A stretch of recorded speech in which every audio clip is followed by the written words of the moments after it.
This is my story. When I was in middle school, I was addicted to the internet. Back then, it was considered a disease. How lucky people are nowadays. I would always escape to the cyber world, where I wasn't just a schoolboy anymore. I wasn't poor anymore. I was a hacker.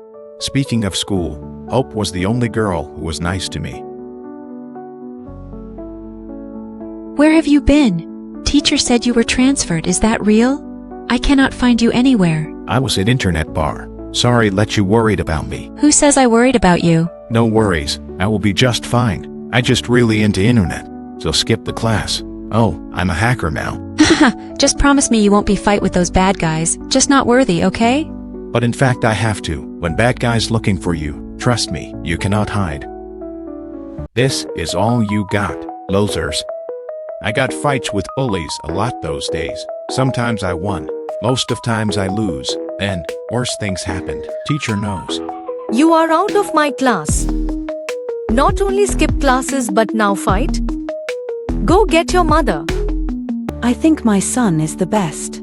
He has suffered from my Dervos. We are in poor financial situation, but we will overcome. I will do anything for my son. That poor boy, I'm his grandfather. I like him so much. Stop those nonsenses. He will be just fine. For my mom and grandpa, I promised back to school, but sometimes I'm back to cyber world, hacks bullies account. And with better skills, I got so many friends, build my cyber crew, nobody can bully me anymore. That was my story. After that I went to university, and now I got a good job, but I missed that Cyberpunk Kido, that on street and on internet so much.